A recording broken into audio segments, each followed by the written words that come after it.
Well, dear viewer, dear listener, we're here. We're happy to talk to you. We still haven't cracked this bloody thing of the picture responding to the speaker or the speakers once somebody says something that the whole screen is filled with that person. But as you can see, myself and Pat are side by side, or we hope we are, because at the moment it looks as if we're not actually side by side. But anyway, you're welcome. Make sure that you hit the button subscribe. Don't leave here today without hitting that button subscribe. And secondly, tell at least two people how good we are. There's two of us, so it's up to you, dear viewer, to go get two more people and we'll have a massive audience then. Am I right, Pat? Absolutely. Massive. Pat is my private yes man. Um, Okay, Pat, how's life there? hey, Jude, we have a old, loyal listenership, so fair play to them. They're very good. I really like some of the messages. I think they're really witty, and some of them are very pungent and bang Yeah. on the money every time. In fact, they add information that I never thought about myself. Any suggestions, incidentally, dear subscriber, I'm going to call you from now on. Any ideas for improving this wonderful podcast? Just let us know, and I'll see to it that they happen. Okay, right, Pat, you're the man today. You're going to lead us through the Uh, jungle of controversy in which the world Jude, is. there's one thing I read yesterday on John Simpson. I think it was an interview in the Irish Times, the Mm, World Affairs editor, BBC. mm. Some people said it was condescending. I didn't see it as condescending in the very least. And the least, he said, wrote it down. John Simpson, Ireland is a real, no, well, it didn't actually verbatim. Ireland is a real powerhouse in Europe. Britain now has to treat Ireland like they would France or Germany or the USA. And he was saying that basically Ireland, the Ireland that he knew in his early days was fairly backward, that it's now moved. But I didn't see the comment as condescending, at least. In fact, I thought it was very complimentary. But the point he makes, like, this is a guy who's been round the block a few times, and he's saying now that the fact that he says Ireland has come out from under Britain's shadow, and he says the Brits, he says, to repeat it, he says it's a powerhouse in Europe, and now the Brits have to treat Ireland like they would France or Germany or the USA. What do you make of that? Um, I'd be like you. I would say it's nice to get a compliment, and I have a fair Yeah. amount of respect for that reporter. But I'm afraid I'm very sensitive on this topic. As you know, Pat, he refers to it as Ireland as a country. That's Yeah. one thing. Secondly, he says Ireland. He doesn't say the Republic of Ireland. And if he says Mhm. Ireland, that's leaving the door open to us no longer existing in the north. I know you think that's pernickety, No, but not actually. I think you've got to remind people that we exist because there's nothing that the politicians in Dublin and Fianna Fáil and Fine Gael would like better than that the South's thinking should stop with the borders of the 26 counties. Now, I Mhm. know people will say that's old-fashioned stuff, get on with life, and if there's a border poll, be one and shut your mouth. I don't agree. I think it's important to say these things. Language molds thought, I think. So that's why Yeah. it would be a wee bit iffy. But thank you very much for the compliment, John. And you are a fine reporter and you've been around the block quite a few times. I'm not sure, Pat. You said you quoted him and he said, um, Ireland, the state of Ireland, let's say, has now to be treated by Britain the same way they would treat with France or Germany. No, Yeah. don't agree with that. Don't agree because France and Germany are really big, powerful countries. The south of Ireland is a state which is doing extremely well. I mean, outstanding. It may be first in the EU for all I know. But it's not a power. It's not, well, it is a powerhouse within itself, but it's not a powerhouse in Europe. Or when you draw up the league table of who are that big hitters, Hold on, Jim, is that true? It wasn't true 50, 70 years ago, no, but hey, there's different types of power. Ireland now has about five or maybe six of the top the Republic of high Ireland tech companies in the world in Ireland, right? and the Ireland, Republic. the survey done there recently, Ireland has the highest education, number one in the world. Dude, I read a book a young man who emigrated from South Derry in the 1967 and went to Newfoundland. Just finished reading his book. Lovely book it is too. But he said he left behind poverty and lived on the moss and whatever and whatever. And he says now in Canada, most of the people arriving, the Irish arriving, are professional classes, your doctors, your lawyers, your architects and accountants and so on. Dude, that is a massive change. When my relatives left, they left literally, they left school at 14 and they left the boat nearly the next day with Mm. a pick and a shovel. Mm. Now, the point I'm making, Jude, Ireland has massive, massive soft power, and that can influence. And nowhere is that more clearly than the Brexit debate. I thought Europe would get fed up and sort of start trying to make deals with Britain. They didn't. They backed Ireland all the way. I mean, that was the important thing, Pat. That's the point I'm making. I'm not for a moment saying that the south of Ireland, the Republic of Ireland, and always remember that Republic of Ireland, south of Ireland, isn't doing extremely well, and it's good, it's marvelous to see it actually. But when Leo Varadkar stood up to the Brits about the border and the sea and all that stuff, he had the Yeah, EU behind him. That's what made him strong. strong. If the EU hadn't been there, he But they had wouldn't have the been power strong. to make the EU behind them, stand behind them, Jude. If Ireland was a weak country, they wouldn't have been standing behind them. Well, I'm not sure about that. If they were members of the EU, they might be. But you're right. I mean, it doesn't arise because the South of Ireland isn't a small, weak Yeah. country. It's a strong economy, astonishingly strong. I'd just be Mm. fearful about the sources of that strength, especially in Yeah. the present climate and the guy who's running in the USA, because a lot of your income is coming from these big tech giants. And it is true that Trump doesn't like that sort of stuff. He doesn't like them being Yeah. abroad. He's arguing they should be at home. And it could make life uncomfortable Yeah. for them. And I'm not sure that the South of Ireland could do anything about it. If he did, do you think Yeah. he could? No, Jude, I was, what do you call it? I read the last day. A lot of the big companies are saying it's impossible. See what Trump will be gone unless he takes some sort of no, discards democratic rule. He'll be gone in 2 or 3 years. Uh, The big companies don't think in 2 or 3 years. Some of them have literally spent up to $1 trillion in developing sites in Ireland and computers and software and all the rest of it. And as what that they're 500 million people in the EU. They can't afford just to sort of throw away that market. Like they'll probably like a piece of string keep Trump saying, "Oh, we'll do this and we'll invest here and we'll invest there." And they'll wait till he goes to. Jude, I don't see how they can suddenly up sticks and uproot and go back to America. no. Jude, it just doesn't work. Big Yeah, business doesn't. Big business is global, not domestic. yeah, I tend to agree with you, and I certainly hope so. And I hope it's a long time before they do move if they must. But meanwhile, I think the South and the government in Dublin should be working hard at the idea of indigenous industries. You Yeah, know, you develop those small and medium-sized industries as much as you possibly can. Well, if for no other reason than I find it, well, it's flattering to have Google and Amazon and all the rest around. I like companies that are Irish companies. That may yeah. be bigoted on my part, but that's how I feel. So it's good to get the compliment. I'm glad to hear it, and probably we should get a pat on the back every so often, and we should think highly of ourselves. But what's the danger of it not lasting? And what's the danger of thinking that Ireland stops at the border? It doesn't stop at the fucking No, border. but Jude, what I thought was significant about it is, like, I am of the generation, as are you, when Punch magazine used to portray Ireland and the Irish as thick and uneducated and all of the rest of it. And some of the findings and research and all the rest in recent time. By the way, Jude, if you ever get involved in a discussion with or a debate with Israeli apologists, they start throwing in this, have you had your second whiskey yet? And you thick Irish. And I always thought that was rather, the Jewish people, I presume most of them a vast majority, really object to the way Jews are portrayed. And I always thought, hey, a lot of these people are quite good at throwing out stereotypes themselves. So, when you've got independent verification from a whole lot of different sources, you can Yeah. say, go take a run. Yeah, yeah. Well, I was listening today, Pat, and maybe this would be something we could talk about for a couple of minutes. I was listening to Talk Back today. I don't know if you listened to it, did you? No, it wasn't Oh, Jude. It was well, way.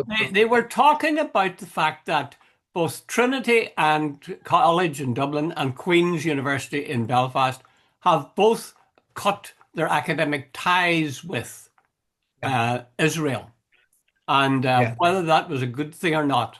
And there was a couple of people on Ben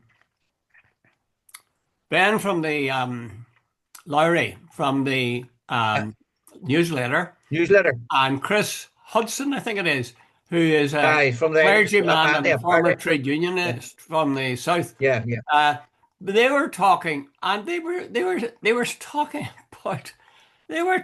about November the 7th, and they were talking October the about 7th. hmm?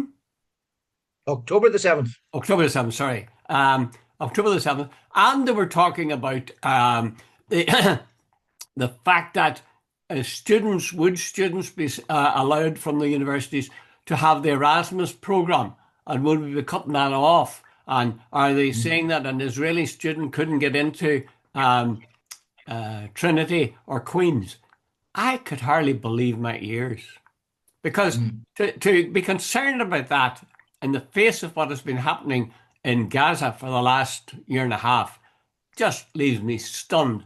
And Yeah. they were speaking vociferously and apparently with sincerity and saying, "Oh, this is a shocking thing." To imagine turning it back on this place. What about sincere, good academics who can do? I mean, Israel's got all sorts of bright people, and we can't afford to lose those links. Well, I tell you something, Pat, and you can tell me what you think. I would cut off every single academic tie with Israel. I'd cut off every commercial tie with Israel. I wouldn't allow any Israeli person to set up a business, to enter Ireland. I would apply every sanction I know, because their history is appalling, and B, this is absolutely outrageous. And except you're a goddamn cannibal, you couldn't possibly start speaking about anything else but that in terms of Israel's existence. Yeah. Dude, well, look, last night, the Freedom Flotilla is, by the way, as far as I know, was intercepted in international waters boarded by the Israelis. Another arrogant, Jude, that's kidnapping on international waters. It's piracy as well. Hmm. They have done that, and they don't give a shit about world opinion. They're, right. We can go over all the things they have done. The ACJ is saying there's a case to answer about genocide. So the International Criminal Court is saying that Netanyahu should be appearing in the Hague type thing. So, we can keep going, all that sort of stuff. And Jude, this sort of thing, all these Israeli apologists, all they can come up with, oh, we should not be cutting ties with Israel. Jude, what we should be doing? Apparently, even David Lammy, is he any statement in regard to Israel? It used to have to be cleared by the army, the navy, and all the rest of it. But in regard to this ship, the Madeline or what the hell it's Yeah. called, they is told the PR people not to run it by the army, the navy, and so on, because if they did, they would have to say what Israel has done is illegal. So they're getting around it by not running it by them. That's just a simple example, Jude. And last week, some of the Labour Party people said, "Oh, it's atrocious what's happening," and so on. Right, Jude. Here's the reality: is about 60,000 people are dead. They're shooting people like it's a turkey shoot when they go to get food. Uh, they've been found guilty, or not. There are allegations of war crimes. Amnesty, the Red Cross, the UNA, you can keep going, are all saying Israel is committing war crimes. And Jude, all these people are talking about is Erasmus programs and how it's unfair to the Israelis. Jude, I would ban them totally until they sort of come along and say, look, hey, we're agreeing a two-state solution. It's whatever, whatever, whatever. This sort of thing that the Israelis have been getting away with murder. We're only defending ourselves. Like, that's for the birds. Now, I was thinking about this. I was out for a walk and listening on my headphones to this talkback, and none of them mentioned it, of course. They went no further back than October the 7th. I've got that right this time, Yeah, have I? yeah, October the 7th, yeah, 2023, was it? Uh, that, yeah, yeah, they wouldn't go beyond that. And as we know, the Palestinians have been really persecuted by yeah. Israel ever since the founding of the state in 1948. Now, I was thinking really hard about this, and I honestly have come to the conclusion that that was a terrible thing that happened. That shouldn't have happened. You Mm. had the Palestinians living there. You had the UN saying, "Okay, here's how we're going to divide it. There's the part we're going to give to Israel, and that's their state." And they give it to him. Mm. And or something like 700,000 Palestinians were kicked out of their homes. Now, that can never be right. So I would No. say, actually, I'm not in favor of a two-state solution. I'm in favor of a one-state solution. That everybody in that area go to pre-1948 conditions, and that everybody in the state is respected. And if anybody practices, um, you know, apartheid or anything resembling bias, they should be punished by the law, regardless of who they are, whether they're Palestinian, Arab, or Israeli, or former Yeah. Israeli. Apparently, it was 750,000 Palestinians were pushed off their land to make way for Israelis. That's the first thing. That Would was in you agree that's 1948. wrong, But Pat? Would you agree that's wrong? absolutely wrong. Jude, anything that's founded on unfairness, like it's like an Northern Ireland state, Jude. It never works. Jude, how anything that's created artificially, a sectarian head count, it's based on injustice and unfairness, and the roots are the roots for conflict are always there. But here, let me Pat, I'm answer not another sure. question. If just a second, one second. I'm not sure I'd go along with that wholeheartedly. I think in many cases where it's founded on unjust ground, that they pay the price eventually. But if you Yeah, take somewhere that, like America or Canada, for that mm. matter, both of those are founded on the genocide of the native people, But Jude, and that that's was not going to complete be reversed. genocide. No, no, it's not going to be reversed. But see when you're trying to graft on something that doesn't isn't natural, that doesn't work. But let me Okay. answer something. The point you made between 2008 and October 6th, 2023. This all supposed to have started on October 7th, 2023. Right between 2008 and October 6th, 2023, 6,000 plus Palestinians were murdered by the Israelis. Right, that's a fact. And they said this started on October 7th. Between January 1st and October 6th, 2023, 223 uh, Palestinians were shot dead or killed or murdered by the Israelis. So that's absolute. And by the way, anybody wants to check, they can check out those facts. I'm not making them up. So you can check them out. So this absolute rubbish that this started on October 7th, even on the basis of 2023 alone, if you don't think killing 223 people in about 9 months isn't enough to enrage Hamas and the Gazans, Jude, many people in Palestine and Gaza might not like Hamas, but by Jesus, do they hate Israel?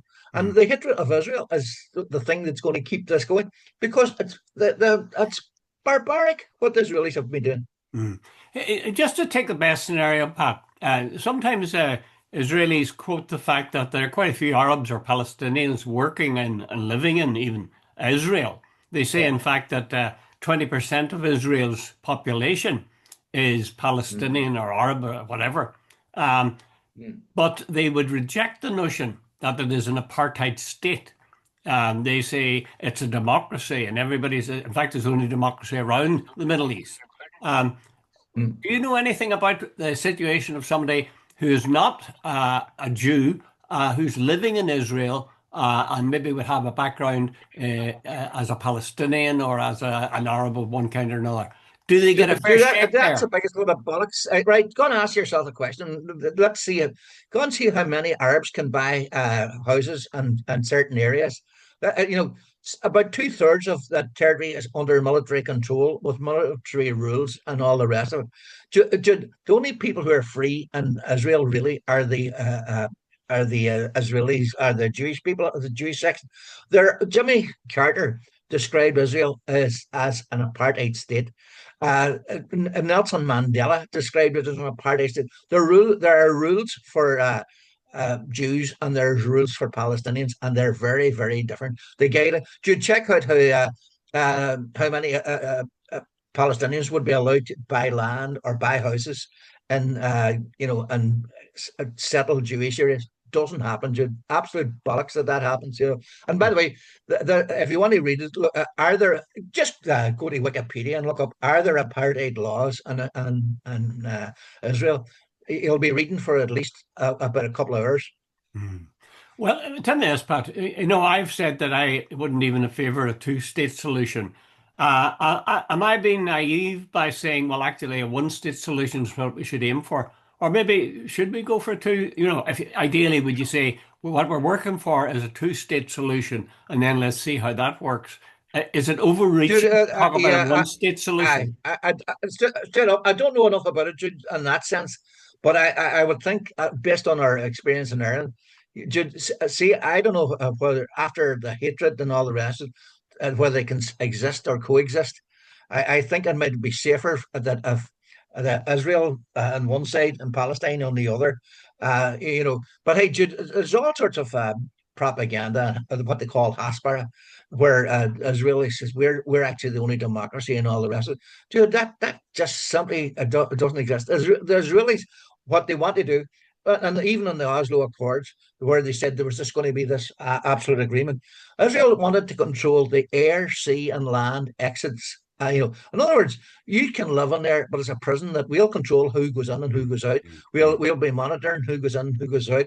And at the flick of a switch, we can turn off your electricity, your waters. You can do it. Dude, that's not a two-state solution. Mm-hmm. And it's not a democracy either, actually. If you think about it, I think a democracy implies, first of all, that your leaders or your politicians are elected in a democratic free vote, and a secret ballot. But it also implies that you act like a responsible citizen of the world. And if there's one thing that the Israelis have not been doing since 1948, and that is acting as a responsible citizens. I mean, the West Bank, the IDF go in there with the Jewish settlers or the Israeli settlers, and they kick people out of their houses, and they're replaced by Israeli citizens, and it's being encouraged. And if you check and see, you'll see great swathes of the West Bank are now under the control of Israel in that Yeah, they're there's now 20, manned by 22, settlers. 23 new settlements announced last week or the week before, Mm. and the West Bank. So that they're basically Palestinians pushed off their land to make way for those and so on. Ben Gavir, if you check out the Israeli defense minister, the far right guy, he got into a row of some Palestinian. He says, "Don't worry, we'll be taking your house, Shorty." It's on. No, I'm not making this up. You actually can see that on social media. He's just basically saying, "We'll take," And Jude, I have this theory that the Israelis have been allowed to act with impunity and immunity for so long that they have become arrogant to an unbelievable extreme. No Mm. one is stopping them, and until such times as somebody's stopping them, they're just going to keep on going. And Jude, I honestly do believe now that the attitude of the USA government, the US government, and the UK government, I am of the opinion they are bought and paid for by APAC. I Oh, am serious yeah. because there is no way anybody. No, I don't buy this geopolitical argument. When you can see uh, kids dying from starvation, when you can see hospitals being bombed, when you can see that water and electricity and medicines are turned off, and so on, and you're going, wait a minute, where's the condemnation? If Russia was doing this, if China was doing this, there would be hell to pay. If Syria was doing this, if can keep on going. Imagine if Cuba was doing that, the Americans and all the rest. But yet we're told when it's Israel, shut up. Well, I think I agree with every single word you've said. I was just thinking when you mentioned Ukraine earlier. Um, supposing somebody came along and said, "Oh, okay, so Russia has invaded Ukraine, but let's get a settlement, and we'll give them some of Ukraine, and the rest of Ukraine can hold on to it." Most people say, "No, that's no good." The Yeah, Ukrainians have a right to their land, but we don't say yeah, that with regard to Palestine. You know, yeah. Not if at you all. say a word No. against that, you're wrong. But maybe, as you say, we've got to be realistic and move towards at least something closer to a degree of independence so that you have two states side by side. And who knows, maybe Yeah. some good could grow out of that. But But you're final there, but I question. mean, just But here's the thing: just want to this whole thing about propaganda. And I see a lot at the LBC in London have uh, there's Israelis they took over that ship last night and they're calling it the selfie ship, and there's a full on propaganda now that these people are just self glorification and all the rest. And I see quite a lot of Israeli, and they're all piled in on this thing. And Jude, the LBC used that sort of phrase, and apparently there's a quite considerable kickback. But that is pure Israeli narrative about this whole thing, that it's a selfie ship. These people knew damn well before they left that it wasn't going to get in, but they symbolically took baby stuff, baby formula. They took stuff for kids and all the rest of it. But here, there's really now, and are trying to turn around that Greta Thunberg as a self seeker and a publicity seeker and all the rest of it. And and the fact that much of the media is buying this absolute Israeli bullshit is really annoying in the sense, Jude, that in other words, the narrative now has become about the boat and not about the barbaric nature of Israel. Well, the intention of the boat was symbolic in that it wanted to draw attention to people that, that even these small amounts of help in one boat wouldn't be allowed in. They knew that would happen. Greta Thunberg is on board, and Yeah. so is an MEP. Do you think that the Israelis will put them in prison? Do Yeah. you think they'll send them home?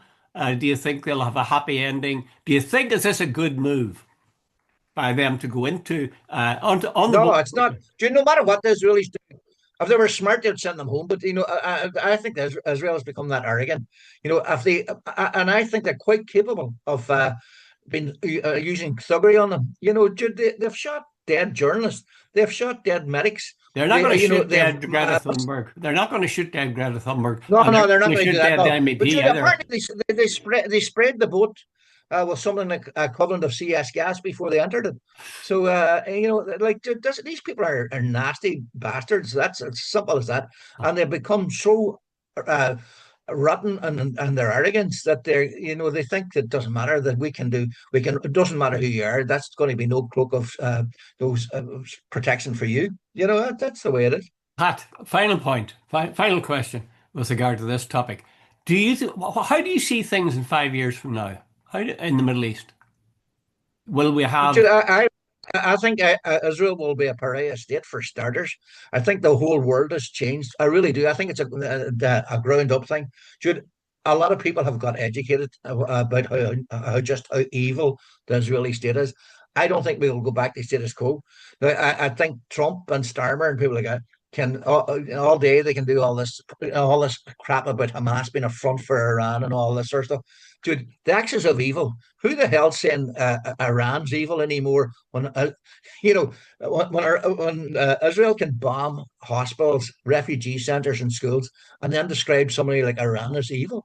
Like, dude, what's your definition? Oh, there's a hypocrisy on steroids there. The people talk about the fact that there's people who protest within Israel. On Talkback today, it was conceded or even boasted that the vast majority of Israelis supported what they were doing with the Yeah. Palestinians. Now, their media is obviously not getting through showing the horror of what they're doing, but even that is kind of horrifying in itself.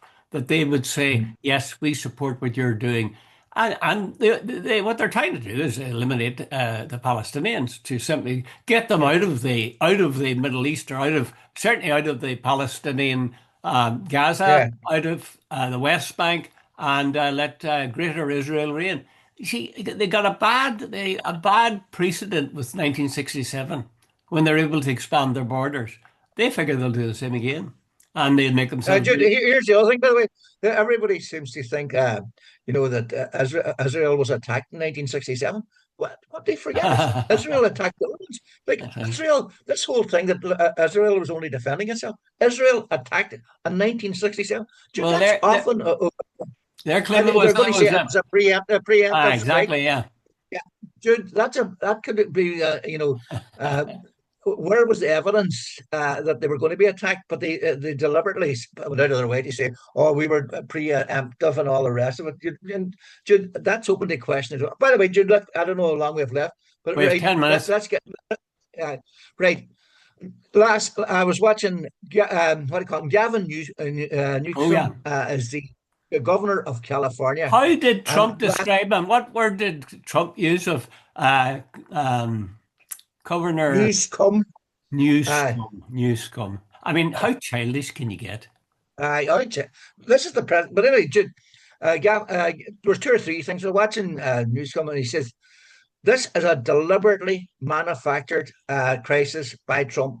He said basically what was happening in Los Angeles was the local police and the local whatever were capable of handling it. And he said the proof of the pudding is when they had it under control, even before the National Guard arrived, Trump sent. I'm glad to see the National Guard have sorted this out. And all of Newsom pointed out the National Guard weren't even there when it was sorted out. So that he says the National Guard weren't even required, and this thing putting out the army. The other thing is the Defense Secretary, whose name is an American, said they're going to arrest Newsom if he gets in the Newsom if he gets in the way of ICE and all the rest.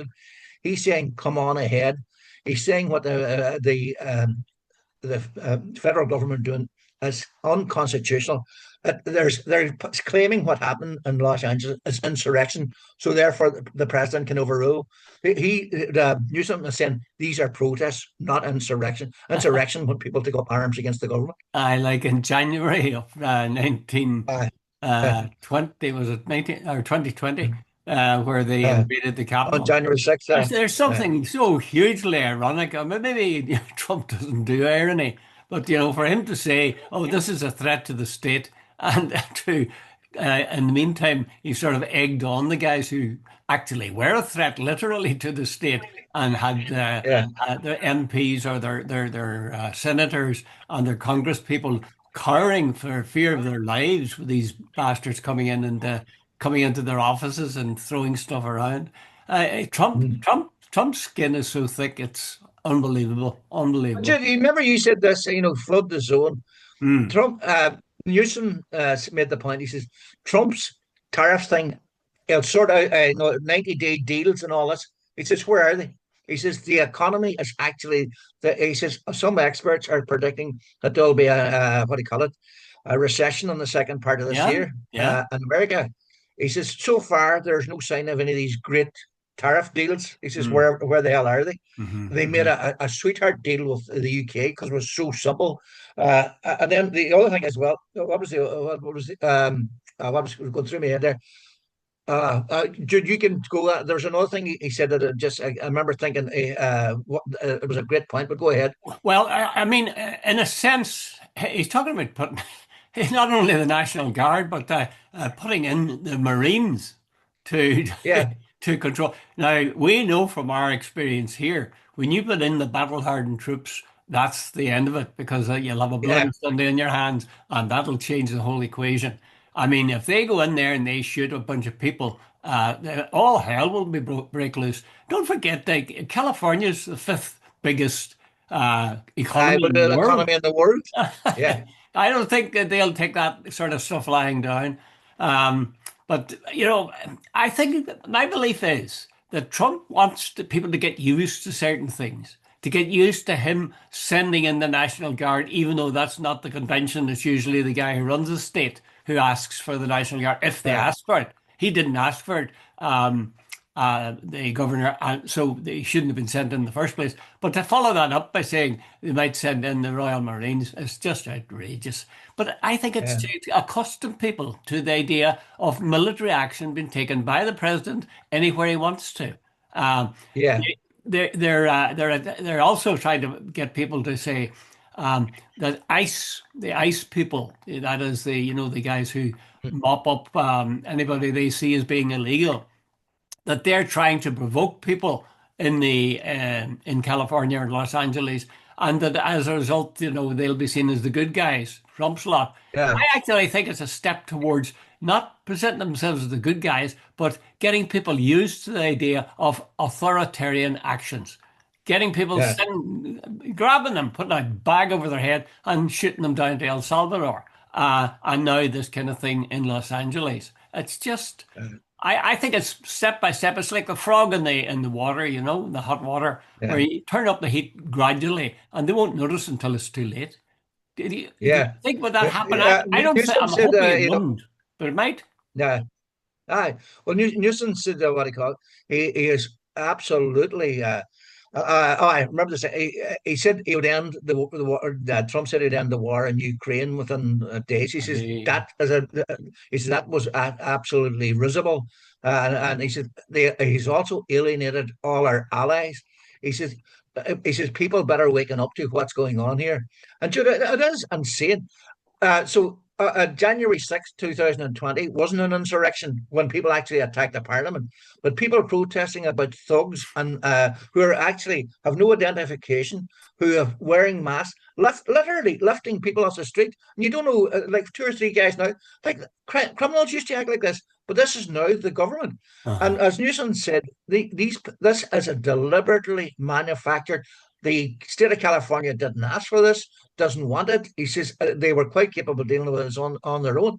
So, Jude, where's America headed? Okay, and I'll ask you now again, Pat. In 3 years, 4 years' time, where do you see America? Do you think that Trump will I have been can't answer exposed? that. Will people be, It's, come to their senses or not?